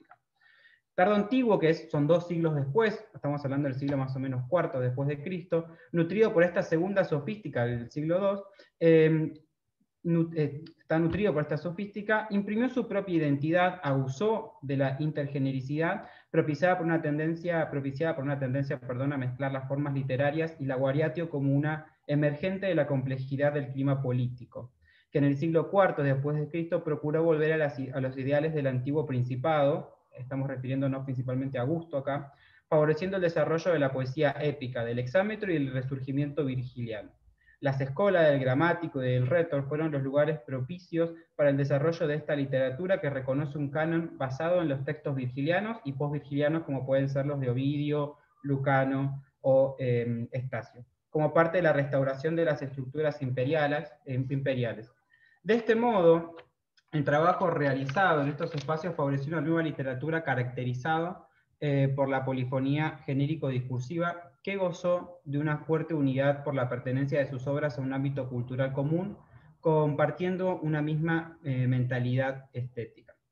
Entonces, en tensión entre esta polifonía genérica y unidad cultural, surge el poema hexamétrico In Rufinum I de Claudio Claudiano. Dentro de sus objetivos principales, la voz poética busca configurar la imagen de Rufino, prefecto pretoriano de Oriente, a partir de sus características monstruosas, a la que vez glorifica su contrafigura, el virtuoso regente del territorio occidental, que es el vándalo Flavio Estilicón, al que Claudiano estima como salvaguarda del orden imperial. Esta función del poema se sustenta en la búsqueda del fortalecimiento de la agenda política del regente Estilicón y su joven emperador Honorio, al recurrir a la reapropiación de variados motivos épicos. La épica tardantigua, nutrida por las experimentaciones genéricas propias de la Segunda Sofística, se vale de la interpenetración de las tipologías discursivas, ¿no? Y está en relación con el concepto de intergenericidad. La epopeya se enlaza con el género epidíctico en sus variantes de laudatio, es decir, del género laudatorio, y de la vituperatio, es decir, el género invectivo, transformándose en una nueva tipología genérica que surge, que es la épica panegírica. En consecuencia, Rufino I funciona como una herramienta político-discursiva de la propaganda de Estilicón y del emperador Honorio. La ficcionalización de esta narración sobre la victoria de Estilicón, donde se relata también la muerte de Rufino, no se atiene a una narrativa tradicional al incorporar episodios individuales típicos de la épica homérica, sino que acumula personajes, descripciones, discursos y escenas a fin de promover un mensaje político imperial. A causa de esto, la épica panegírica se caracteriza por la suspensión de la narración. La voz poética carga el texto de ornamentos retóricos que estatizan la poesía narrativa. Sea lo que Roberts denomina y Kuhn retoma como la estética de la discontinuidad. Los catálogos, las enumeraciones, las efraxeis, las etopeyas son recursos característicos de la épica del siglo I después de Cristo, cultivados por Ovidio, Estacio y Lucano, y profundizados por la poesía tardoantigua para formar parte del sistema estético de poetas como Claudiano. En contraste con la épica virgiliana, la poesía imperial y tardoantigua, se presenta de manera episódica, puesto que la atención es desviada del todo a causa de las brillantez de sus partes. Esta estética de la discontinuidad permite que en Rufino I proliferen los retratos cargados de densos entramados textuales, es decir, hacen referencias a hipotextos que el auditorio o el lector versado debía ser capaz de conocer. Claudiano en su poesía constantemente recurre a la épica virgiliana e imperial. Por medio de este procedimiento, la actualización de sus poemas se hace a la manera de una selección de mosaicos, donde cada figura engarzada en el texto se completa con la participación del lector, quien debe conocer el contexto de donde se lo toma. El lector no puede leer el poema sin evocar el texto original, pero una vez leído el texto de Claudiano, no puede leer el original sin encontrar el poema de este mismo poeta insertado, ¿no? Entonces hay como un doble movimiento en la poesía de Claudiano. En este doble movimiento de lectura, Claudiano desarrolla también una estética de lo monstruoso, como yo considero denominar, con el fin de retratar las diferentes amenazas del imperio.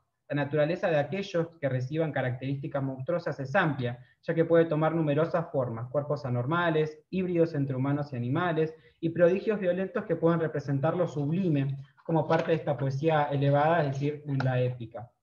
A su vez, el término monstruo designa la otredad, que se desplaza o habita en márgenes amenazadores y está destinada a revertir el orden de las cosas. Este fenómeno cultural se plasma en el texto a través de la figura de los bárbaros, los variados seres mitológicos y el propio Rufino. En oposición a esto, Claudiano construye a Estilicón, el héroe que defiende el universo contra las amenazas de todos portentos y restaura la armonía. En definitiva, estas entidades monstruosas representan las fuerzas del mar relacionadas con potencias infernales o caóticos. Mediante ellas se establecen las bases de una estética de lo monstruoso que el medioevo luego va a recoger. Y ahora pasamos a este siguiente apartado, donde voy a hacer un pequeño análisis y mostrar cómo Claudiano dialoga con la épica virgiliana a partir del canto sexto de la Eneida, donde se produce la catábasis de Eneas, y cómo recupera ese espacio infernal. Lo que sí tenemos que tener en cuenta es que Claudiano denomina a Rufino como un hijo de las Erinias, es decir, de las furias. Por lo tanto es concebido como un hijo del inframundo, ¿sí? Es un personaje absolutamente diabólico en ese sentido, y en este contexto vamos a ver que hay un catálogo, ¿sí? Una enumeración de personajes alegóricos, que allá aparece en Virgilio, Claudiano lo retoma, y se produce lo que es un concilium deforme, es decir, un concilio de criaturas deformes, horripilantes, que se disponen a ver cuál es la manera de atormentar el mundo. Dicen, el mundo está en paz, Teodosio trajo el paz al mundo, es decir, basta de este bien, traigamos el mal. ¿Cuál es la forma de traer el mal? Es a través de este monstruo Rufino, que son las Erinias quienes se encargan de alimentarlas, ¿no? Entonces él recupera todo este imaginario de Virgilio a través de su poesía, entonces construye una épica para justamente vituperar la figura de Rufino, a la vez que ensalza la figura de Estilicón, porque va a ser el héroe que le va a dar muerte. Entonces, para la representación de seres monstruosos, el inframundo es un espacio privilegiado, y Virgilio en Eneida 6 ilustra a través de su geografía a los diferentes habitantes del Hades. El primer espacio descrito es el vestíbulum, es decir, el vestíbulo, donde se encuentran variadas personificaciones de los males y miedos que angustian la vida humana. Claudiano recrea esa geografía infernal, pero con varias diferencias significativas. Y ahí tenemos los textos que me parece interesantes leerlos para ponerlos en contraposición. Voy a leer primero el de Virgilio, ¿no? donde ocurre esta escena del vestíbulo. Dice: delante del mismo vestíbulo y en las primeras fauces del orco, el luto y las vengadoras preocupaciones dispusieron sus guaridas, y habitan las pálidas enfermedades y la triste vejez, y el miedo y el hambre, mal consejera, y la repulsiva pobreza, terribles formas de ver, y la muerte y el trabajo. Entonces el sopor, hermano de la muerte, y los malignos goces de la mente, y la mortífera guerra en el umbral opuesto, y los férreos tálamos de las Eumenides, es decir, de las furias, y la discordia de mente, enlazada en cuanto su cabello viperino por ínfulas ensangrentadas. Y en contraposición tenemos el texto de Claudiano, siglo IV después de Cristo, finales del IV, 495, 496. Discordia, nodriza de la guerra y el imperioso hambre, la vejez, vecina de la muerte, y la enfermedad incapaz de soportarse a sí misma, y la envidia preocupada por las cosas favorables, y el luto entristeciéndose con la vestidura desgarrada, y el temor y la audacia impetuosa con el rostro ciego, y el lujo saqueador de las fuerzas al que la infeliz pobreza unida siempre acompaña con una marcha humilde, y abrazada en cuanto a los repugnantes pechos de la madre avaricia, las preocupaciones insomnes vienen en una gran multitud. Esto es apenas abre el texto. Entonces, en este pasaje se da prueba cómo la literatura tardoantigua pretende que la audiencia comparta un cuerpo de conocimiento asumido, pero no declarado, que ilumina la relación entre las alegorías horripilantes de este concilio, en donde se juntan entidades infernales, de Claudiano y de su hipotexto, que es la épica virgiliana. Sin embargo, este catálogo de alegorías muestra la tendencia tardoantigua a la representación conceptual que prolonga la tradición grecolatina de las personificaciones. A su vez, la destrucción de la narrativa convencional desvía la atención de la trama hacia el uso del lenguaje por parte del poeta. Las diversas técnicas retóricas a disposición del poeta, como la alusión a la épica virgiliana o el empleo del catálogo conformado por alegorías, asumen la carga del significado en lugar de que la trama en sí lo haga. Esta inclinación a alejarse de una poesía episódica en vías de una literatura más abstracta, requiriendo una participación activa del lector, se vuelve significativa en este periodo, como lo trabaja Marta Malabud en su texto en relación con la poesía de Prudencio, un poeta cristiano contemporáneo claudiano.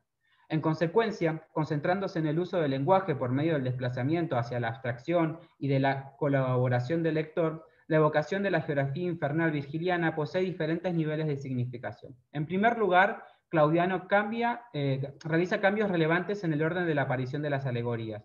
No se atiene simplemente a reproducir la mayoría de ellas, ¿no? La discordia, el hambre, la vejez, la enfermedad, el luto, el miedo o el temor, la pobreza y las preocupaciones, sino que asciende a la discordia en primera posición, a diferencia del texto virgiliano, donde es colocada al final.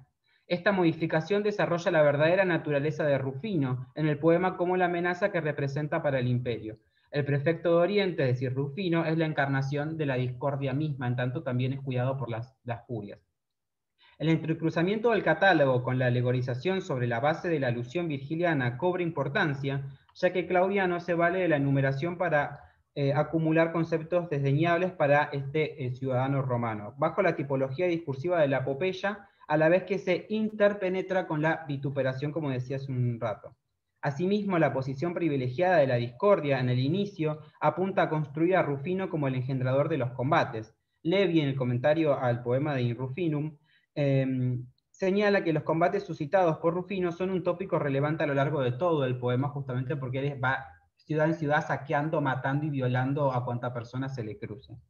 Por último, la alusión a la geografía infernal virgiliana en este poema de Claudiano se coloca en la apertura del concilio deforme, de estas entidades horrendas, así como el vestíbulo es dispuesto al inicio de la catábasis de Eneas. Desde la estructura narrativa, esto representa la apertura del poema, tras el prefacio, donde se relacionó a Rufina con un monstruo serpiente, Pitón, tópico que se tomará en numerosas oportunidades a lo largo del poema. Esta evocación de la geografía infernal como una entrada funciona para situar de manera proléptica a Rufino en este espacio, ya que es concebido como uno de los prodigios al cuidado de Alecto, una de las tres furias que fue su nodriza y de quien aprendió los engaños y las artes para dañar, como dice el mismo Claudiano.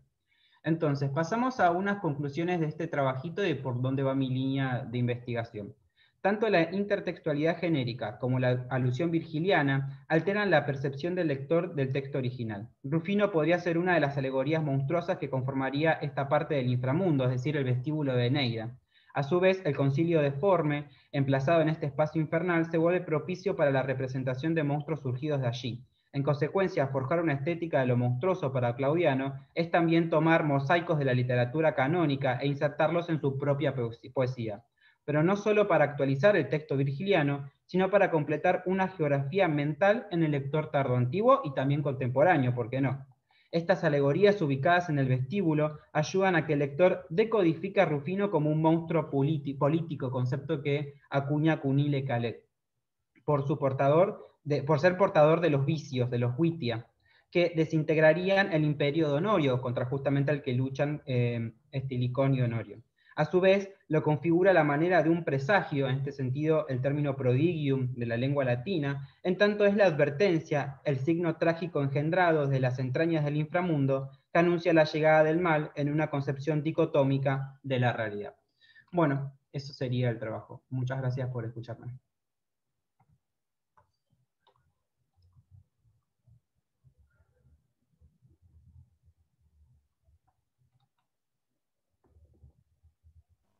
Santiago, estás muteado. Está silenciado, creo.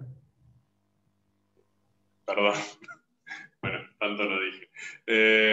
No, muchísimas gracias por el trabajo, súper interesante. Y lo que estaba diciendo mientras hablaba sin sonido, era que existe un vicio en las reuniones científicas que ya lo van a ir viendo y padeciendo de cierta idea de gueto, en donde siempre nos terminamos escuchando entre la microdisciplina cada uno y siempre escuchamos lo mismo. Entonces, enhorabuena que haya temas distintos, porque también eso da a nuestra formación como humanistas también, ¿no? Así que es súper interesante y nos hace pensar y nos mejora. Abro a comentarios, preguntas. En principio yo tengo una, que es si sabemos algo sobre la circulación de este poema, porque por lo que vos nos contaste, Claudiano imaginaba un lector erudito, digamos, ¿no? Un lector que tenía un enorme caudal de información y que podía hacer todas estos cruces, estas intertextualidades, ¿no? Entonces sabemos dónde se leía, por ejemplo, ese tipo de cosas. Sí, pensemos que ya en nuestra facultad Claudiano no se lee, básicamente, es decir, toda poesía toda poesía latina, para ser un poquito más preciso, que supere inclusive el siglo II después de Cristo, siendo muy generoso, no es leída siquiera prácticamente. Entonces, hoy en día hemos perdido a Claudiano, pero sí podemos tenerlo, bueno, como Hume sostiene en toda la tradición medieval.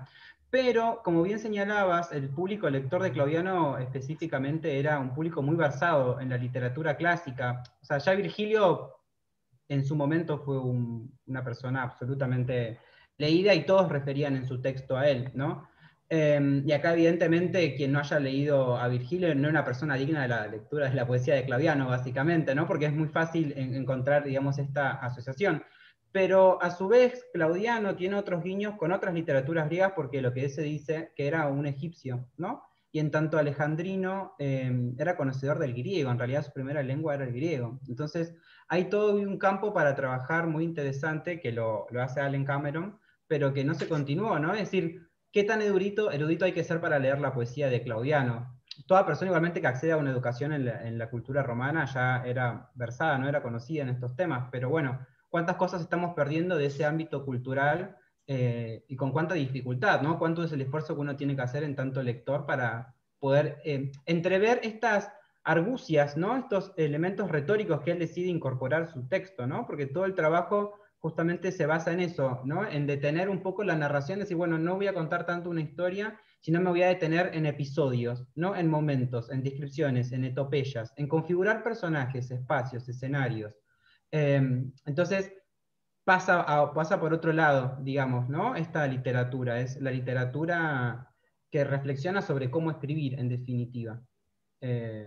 Y bueno, por eso justamente el género en el que se engarza esta poesía, ¿no? Como yo decía ahí, que si bien es la épica la base, se mezcla con la laudación y con la vituperación de estos personajes, ¿no? Y a eso le viene muy bien esta ética, esta discontinuidad al momento de narrar algo, detenerse para narrar en realidad, ¿no? Pero bueno, sí, hay que ser muy versado en ese sentido, o eran muy versados, yo no sé si lo soy. Muchas gracias. ¿Alguna otra pregunta, comentario, reflexión? Sí, tenía una pregunta, comentario. Me parece muy interesante cómo toda esta intertextualidad para hacer una propaganda política. Sí, es como, la verdad te esforzaste mucho, es como 10 de 10 para hacer esa campaña. Muy interesante este análisis y sobre esta intertextualidad, esta intergenericidad, ¿es la palabra?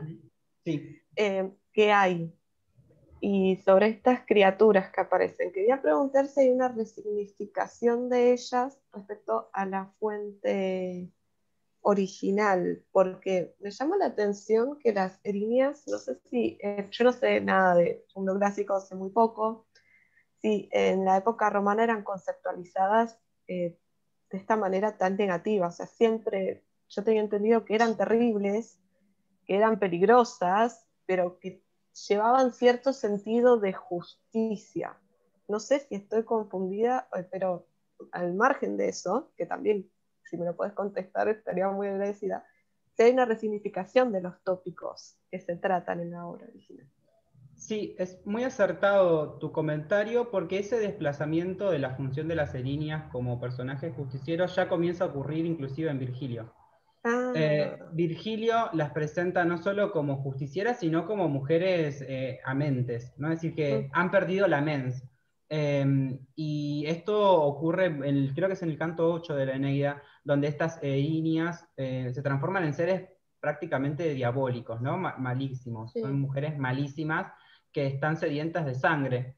Entonces, ese desplazamiento ya ocurre con Virgilio, y obviamente Claudiano lo que hace es exacerbar eso, para contraponer también esto lo del concilio de los dioses, ¿no? Esta reunión que ya ocurre de dioses para decidir sobre las vidas humanas, que ya ocurre en Homero, en la Ilíada y en la Odisea, que después retoma Virgilio ese tópico. Bueno, Claudiano invierte, o sea, en Claudiano hay todo un trabajo de inversión de esas cosas que las exacerba. Y en vez de ser un concilio de orum, es decir, un concilio de los dioses, hace un concilio de forma, es decir, de seres infernales para decidir cuál va a ser el fatum, ¿no? Los hados que van a gobernar a los hombres de ahora en más. Así que sí, es natural que ocurra esa confusión porque es lo primero que choca, ¿no? Porque, bueno, claro, las erinias vienen a traer justicia en última instancia, por más allá de lo terrible y los espeluznantes que puedan ser. Pero acá se tergiversa ese significado que tienen. Sí, bueno, gracias. No, muchas a vos gracias por tu comentario. Yo quería hacer una consulta en relación también a como la fuente, digamos, virgiliana. Si es que solamente Claudiano va a recuperar los elementos negativos que le sirvan como para la invectiva, o si tienen las construcciones de la Laudatio también están recuperando las figuras heroicas y como mejor representadas de Virgilio, si recupera ambas partes o solo lo negativo sería. Sí, es que para lo laudatorio, en realidad Claudiano toma más, ya hay un desarrollo de la poesía epidíctica en lo que es la segunda sofística, ¿no? Entonces a él, por ejemplo, le viene muy bien Plinio, que ya tiene toda una serie de discursos laudatorios. La poesía laudatoria ya es un discurso que se practica, un género que se practica desde el siglo II después de Cristo. Entonces es más cercana, ¿no? Entonces ahí se mete con Plinio, utiliza también, ahora se me fue, este muchacho que vemos en filología griega, que tanto le gusta a Daniel Torres, Píndaro, ¿no? También recupera a Píndaro en cuanto a lo que es la poesía laudatoria, pero toma estos tópicos, sobre todo los negativos, digamos, de Virgilio, o por lo menos yo me dediqué más que nada a trabajar con los tópicos donde construyo estas figuras que me parece más interesante en cuanto a lo monstruoso.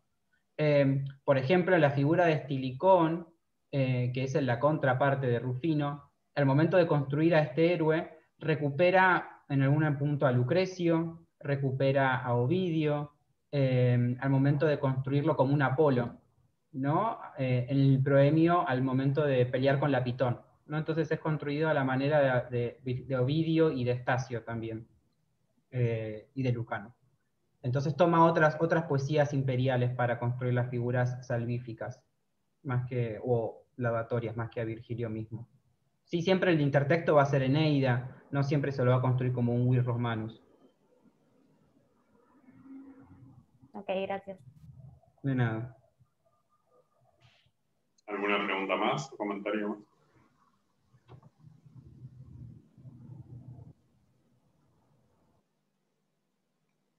Bueno. Perdón. Sí, también. Sí, por favor. Yo no soy yo vengo más de otra área, pero pregunto, me quedó flotando con respecto a lo que le decía Ana a Alexis de las erinias, como que devienen en monstruo, pero originalmente eran como especie de, no sé, entes justicieros, y después devienen en algo como que sin una mente, decimos, ese sentido de justicia como que se pierde y se torna más monstruoso.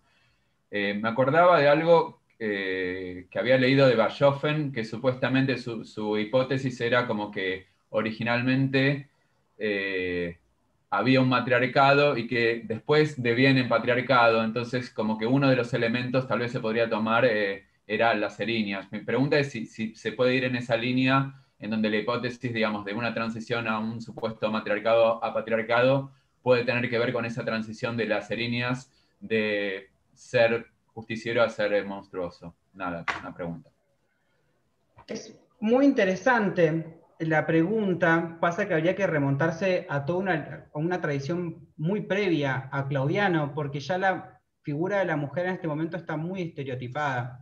Porque inclusive estas erinias no solo son todo lo contrario a la justicia, porque aparece la imagen de la justicia personificada, sino que además también son construidas como brujas, ¿no? Es decir, ellas tienen capacidades de brujas, por lo tanto, me parece que se pierde esa noción o esa mínima posibilidad de presentar o pensar a mujeres como heroínas. Sobre todo después de la condena que hace también, bueno, vuelvo a Virgilio, ¿no? Con Dido, en cuanto se intenta poner una mujer al frente de la política. ¿Qué pasa? Bueno, la ciudad deja de ser construida, se derrumba, y la mujer es tan débil que se suicida por no poder llevar adelante ese proyecto. Entonces, Claudiano creo que no piensa en esa posibilidad, pero sí me parece interesante para pensarlo en literaturas previas, ¿no? En fuentes previas a Claudiano, en ese devenir de la mujer, ¿no? ¿Qué ha pasado? Sin lugar a dudas, ¿no? Porque una potencia impresionante es la Venus, ¿no? La Venus de Lucrecio es la potencia divina, ¿no? Es la mujer que puede, o la figura femenina que puede crear y dar vida, ¿no? Y es la que gobierna, inclusive es la que termina dominando a Marte, por ejemplo, el dios de la guerra. Entonces, esa potencia vital, ese poder sexual que tiene y de vida, desarma al dios de la guerra, ¿no? Y lo que trae es la paz. Así que sí, es una pregunta muy interesante, pero bueno, para ver quizás un poquito más adelante con estos autores. Muy interesante, Demian. Bueno, muchísimas gracias. Quería felicitarles a los 4 que hicieron trabajos. Perdón, Marisol, no sé. No sé. ¿Hay alguna pregunta más, comentario más? Bueno, no, quería felicitarles porque la verdad que fueron 4 trabajos muy buenos, ajustados a tiempo, a formato, y me parece que se aprende un montón también participando en este tipo de reuniones.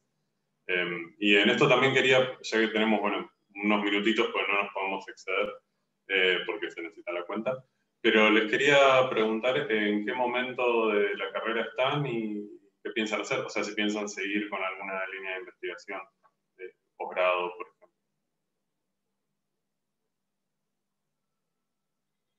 Bueno, yo desde que me inscribí a las jornadas hasta el día de hoy, me recibí en el medio, Bueno, me inscribí al doctorado, gracias.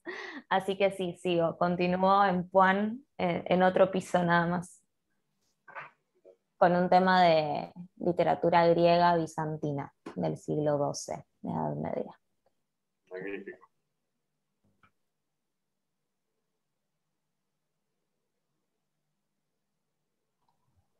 Continúo yo, si quieren. Hacemos como el proceso inverso, vamos de clásica y ciencia. Yo terminé la licenciatura en marzo del año pasado, días previos al inicio de la pandemia, en Argentina al menos, ¿no? Y ahora estoy terminando el profesorado este año y vamos a ver si mi voluntad y mi ser puede con la vida y continuaremos hacia el doctorado, con intenciones de crear un proyecto de doctorado sobre justamente este poeta claudiano en el siglo IV y las figuras de las monstruosidades que ocurren a lo largo de su poesía epidíctica. Así que bueno, ese sería mi estado actual.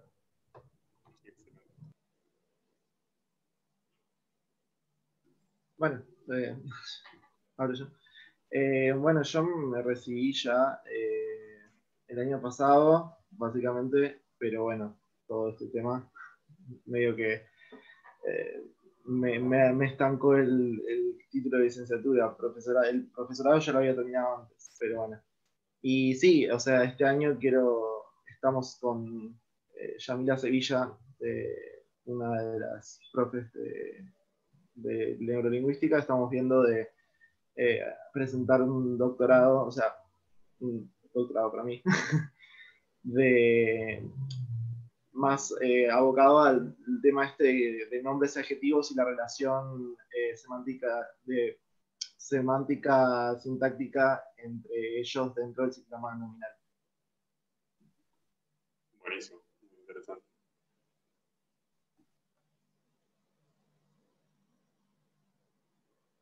¿Y Ana, no quieres contar? Acá estoy. Me quedan 2 materias para el profesorado y los 2 seminarios para la licenciatura. Y vemos si se puede este año. Espero que sí. Y sí, me gustaría seguir trabajando con el tema de lenguas en contacto.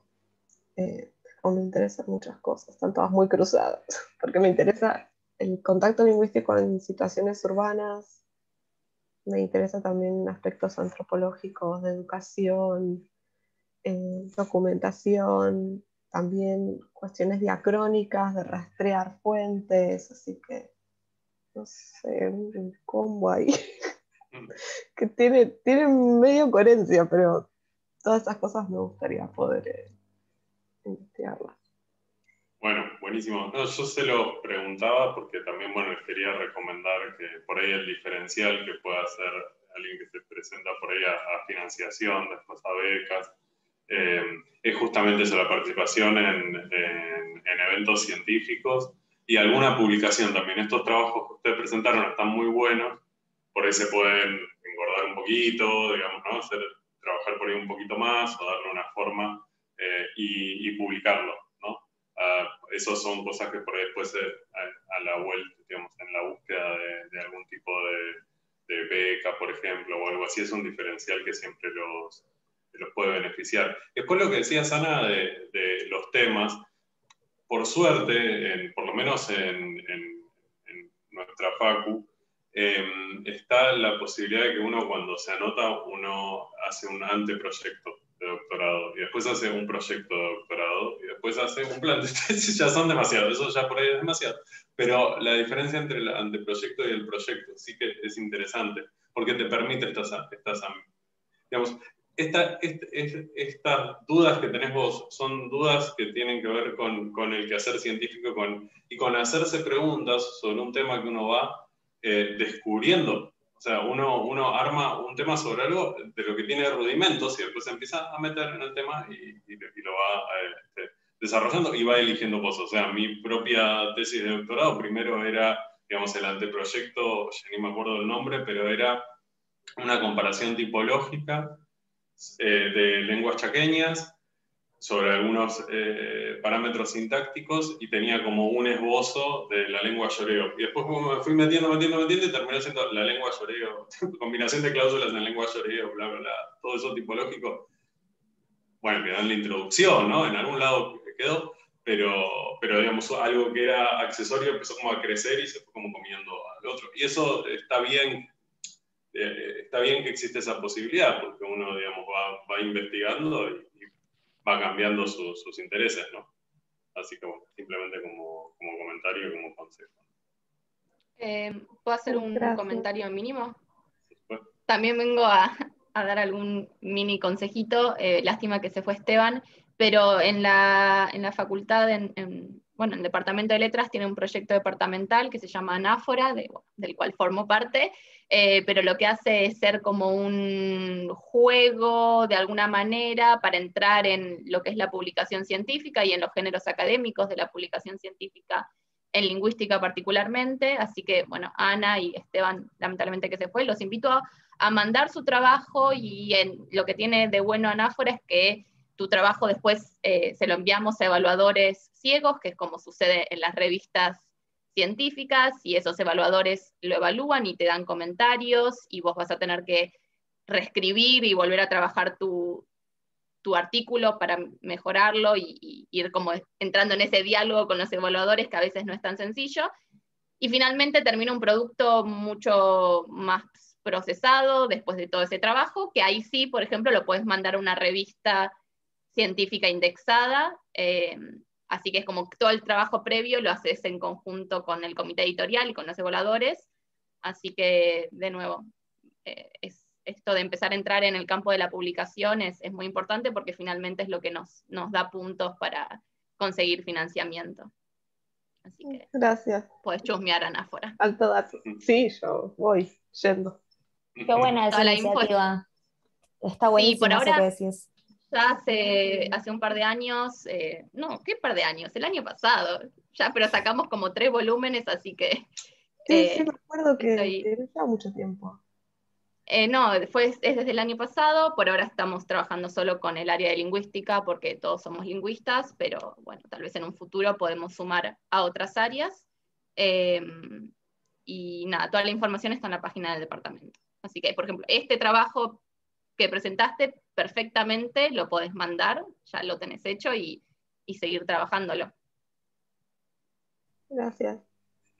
No, buenísimo el dato que nos pasás, Marisol, la verdad, es fantástico, es una herramienta que les recomiendo un montón que usen, y tal cual, como dice Marisol, también el diálogo con los referees es muy enriquecedor, y es largo, digamos, tiene como un proceso que te hace ver, digamos, la real dimensión de un artículo, ¿no? Donde uno manda algo, y después viene una lectura muy minuciosa, y tener esas lecturas muy minuciosas nos ponen nerviosos, pero también nos mejoran, ¿no? O sea, nos hacen realmente tener que explicar, o sea, o reformular, o sea, hay cosas que por ahí dijimos de una manera un poco oscura, o aspectos que tendríamos metodológicamente que reforzar, así que es una tarea buenísima.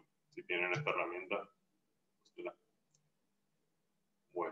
Bueno, si les parece podemos dar por concluida la mesa. Bueno, muchas gracias a todos, gracias Santiago por la coordinación, preguntas a todos por el intercambio, y nos vemos ahora, Can, para la mesa de cierre. La grabación se va a subir la semana que viene al canal de YouTube del departamento, si la pueden difundir entre quienes no pudieron estar ahora. Así que muchas gracias a todos y hasta luego. Chao, Hasta gracias. luego. Chao, muchas gracias.